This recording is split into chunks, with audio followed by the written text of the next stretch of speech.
parce que ñun aussi dañu. je vous prierai.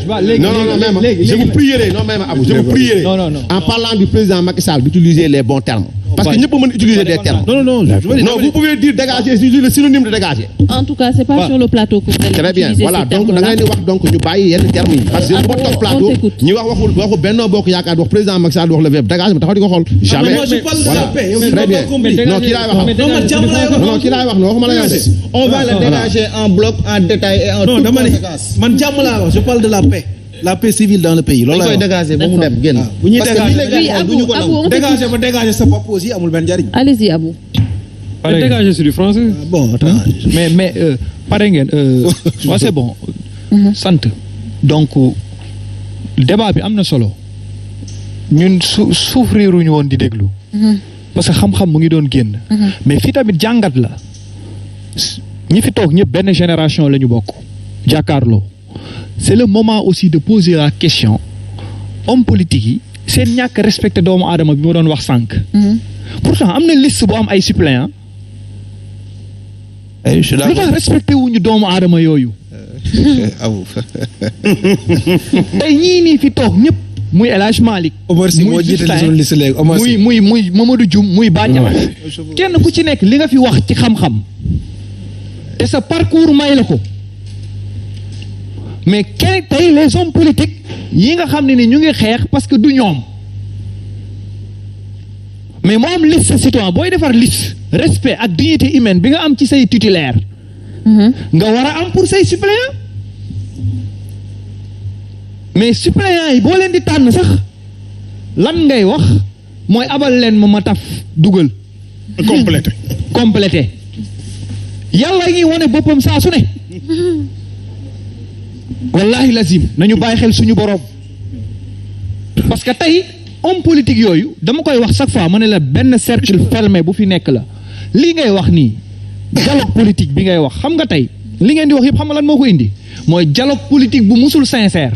tout à fait et c'est les acteurs nag ñoom ñëpp waxuma ñii doog a ñëw ñi nga xam ne ni ñooy doog a intégré politique moo tax seen mission yéen foofu la nekk ñi nga xam ne ñooy doog a intégré si politique bi. lancé wu ci.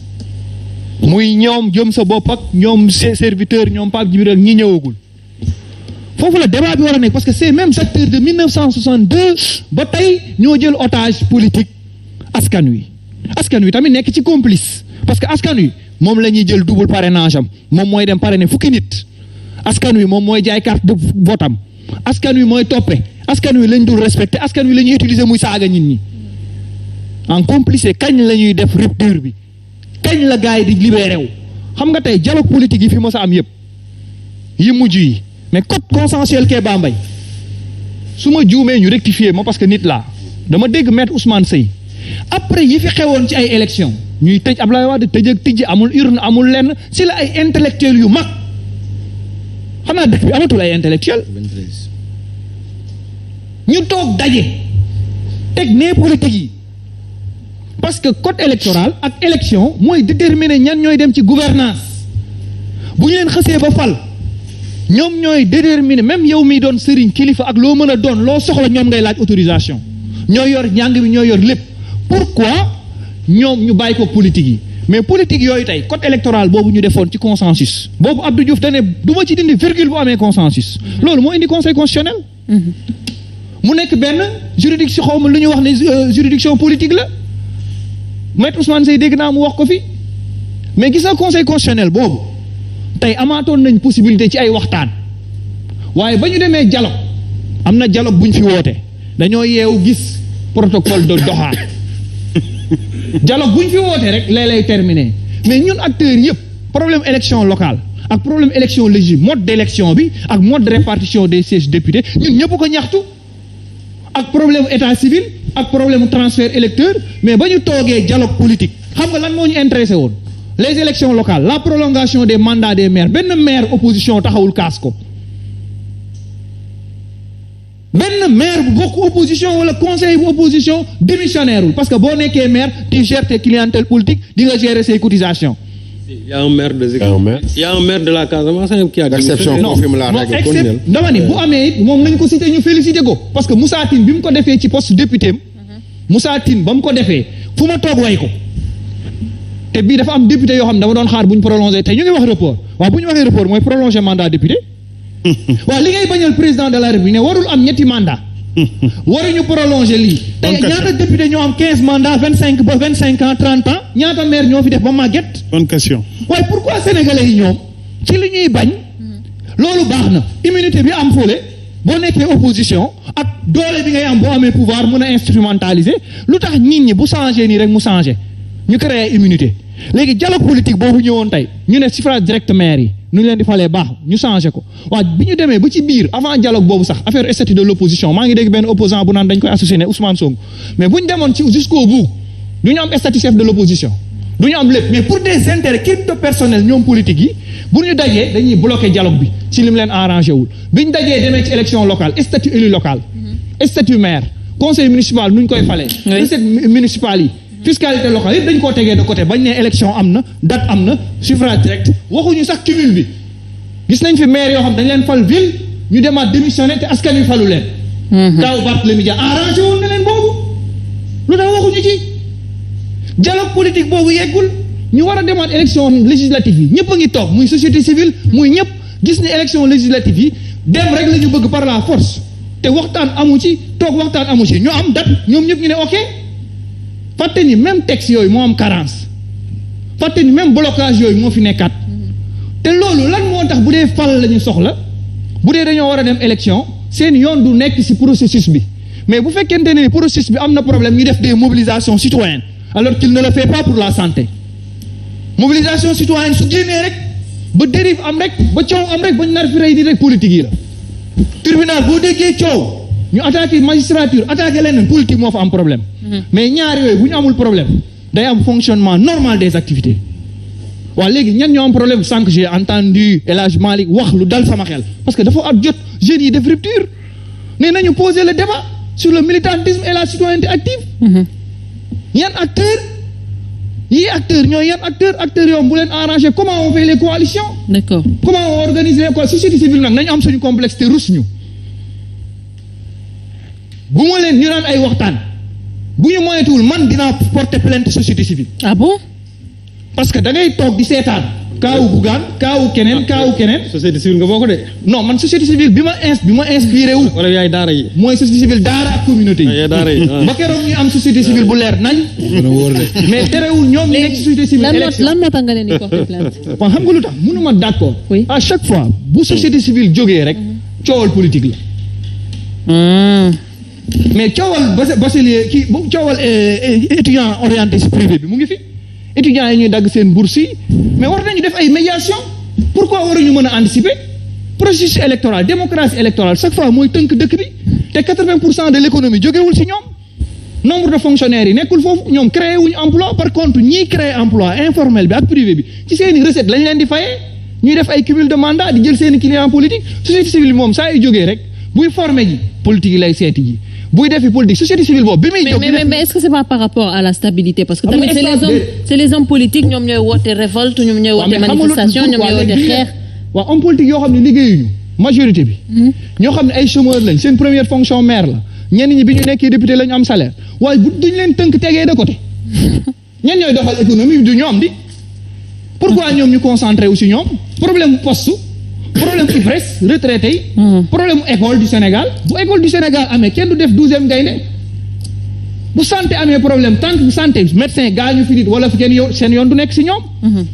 mais ñoo homme politique yooyu ñooy dugg jaxase santé bi jël nomination yi jël clientèle yi amul appel candidature noonu loo tax société civile bi nag mu war a xool ci li ko jot a dal fii jëloon nañ ay prévention mais nan la ñoom Kéba Mbaye ak ñooñu defoon démocratie ba am code éco dañ fi gën ñi fi ne pourquoi waruñu mën a évaluer waat li yëpp mais ci loolu nag élection waxi report man ci boppam bëggu ko dégg njàpp nit ñi mooy da ngay wax waxi report mën naa d'accord nag homme politique fii Sénégal lan la mooy discours bu violent manipulation propagande wax lu rëy wala indi débat bi bu du am débat parce que ay projet de législature qui proposé na ko coalition am indi na projet am Pape Djibril am na projet pourquoi duñu poser débat bi ñu xool les profils ñeneen ñi am ñeneen ñi nga xam ne ñoom civilisé nañu ñoom Serigne Mboup ñoomin Bougane ak ñooñu ñu xool foofu daal di poser le débat sur l'évaluation du processus électoral. D'accord. Sénat utilité Très bien. bailleurs de fonds yi seen utilité. Très bien. xaalis bi fay jógee seen utilité. loolu moo war a nekk le vrai débat. mais pas aujourd'hui li ñu bëgg a imposer ñoom société civile boobu parce que société civile dañoo respecté wul ñoom Bougane respecté wul ñoom Fadel Barro respecté wu ñu ñeneen. beneen bi si topp aussi opposant yi bëgg a poser question beneen bi si topp aussi tamit opposant yi bëgg a dem élection te nekk dans l'illégalité nan la ñuy xoolee askan bi. D'accord. c'est que Abou Parfaitement. c'est que dafa am lu mu bëgg a wax xam nga Serigne. Rapidement. Je veux poser une question. Si loolu. Pas man sax quoi à la limite. Parce que quand il y avait un problème sur la liste de Yewwi, nous avons tous fait des déclarations. ñëpp wax ne il y a des erreurs sur la liste de Yewwi ak karab karab dëgg la wul dëgg société civile mooy général. Mais sur ces deux-là, les listes-là, les listes nationales, c'est-à-dire la société civile n'a pas tranché. dégguma ko. Non, sur la par décision du rapport conseil non dafa am Serigne da nga ko gis. am sur la non, sur la décision du conseil constitutionnel. non xam nga société. c'est-à-dire est-ce que am na benn décision c'est-à-dire est-ce que tey société civile yëpp taxaw nañ ne déggu leen dëgg bi fii la nekk déggu leen ko de. non mais parce que dafa avant en amont. xam nga lan la ñuy wax. en amont il y avait une société civile. waaw mais xam nga lan la ñuy wax non mais ça c'est non mais c'est bon nañu waxante dëgg bi nañu waxante dëgg bi aussi. boobu xëy na am na c'est-à-dire waaw c'est-à-dire nañu waxante dëgg bi bi Yewwi nekkulee si yoon ñëpp wax nañ ne nekkuleen si yoon am na sax attaque grawul mais dëgg bi moom ñëpp xam nañu li am conseil constitutionnel jël décision problème bi ñu réglé ko mais sur ces deux listes là honorable député. On n'a pas entendu. On n'a pas entendu la société civile. Moundiaye Cissé l'a dit à Diakarlo. Non, d'accord. Il est très audible. Moundiaye Cissé Non, wax na ci quand même à Mais Diakarlo. il a dit quelque chose de très grave. mais jour boobu. non Oui. Quand il affirme que ni mook Déthié Fall ñi ngi déggante. oh non boobu non Non, nit ku non, nekk ñoo bokk non, mais plateau. loolu moom dara. Non, il est censé être à équidistance.